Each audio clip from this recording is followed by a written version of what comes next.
पहली बात तो यह है कि जगदेव बाबू के साथ मुझे रहने का मौका नहीं मिला और मेरे पिताजी उनसे बहुत प्रभावित थे और पिताजी के द्वारा ही उनके बारे में सुनता था।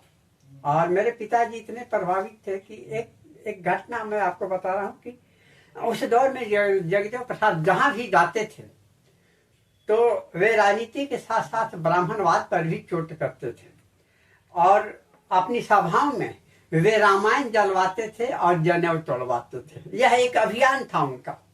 और मेरे पिताजी धार्मिक प्रवृत्ति के, लेकिन उनके प्रभाव से रामायण जलाया और जनेऊ तोड़ दिया और पूजा पाठ बंद कर दिया मेरे पिताजी।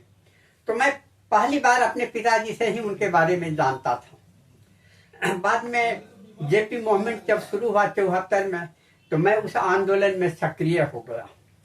उसके बाद 1 सितंबर 1974 को दुल्हिन बाजार में उनकी एक सभा थी और उस सभा की सफल बनाने के लिए मैं खुद भी शोषित समाज दल के साथियों के साथ गांव-गांव में लोगों के बीच गया कि जगदेव बाबू आ रहे हैं, उनके सभा में आप भी आइए। और पहली बार मैं उनका भाषण सुना और देखा 1 सितंबर 74 को।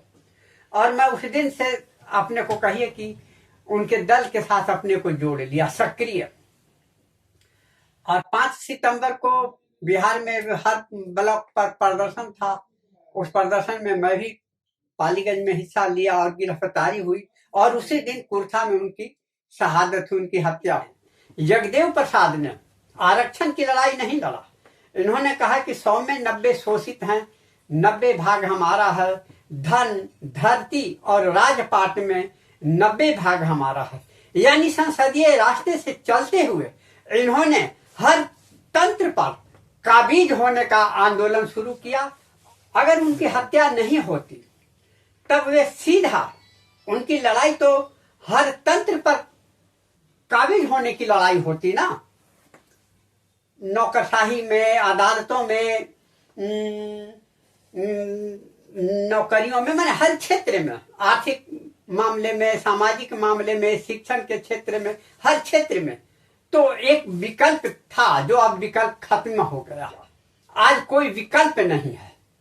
ये सारे के सारे लोग, मतलब कहा जाए कि बुर्जुआ पार्टियों में तब्दील हो चुके हैं। आज देश में कोई कम्युनिस्ट पार्टी नहीं है और सामाजिक न्याय की भी कोई पार्टी नहीं है। और इसी का लाभ जो है फांसीवादी ताकतें, आरएसएस, भाजपा उठा रही है।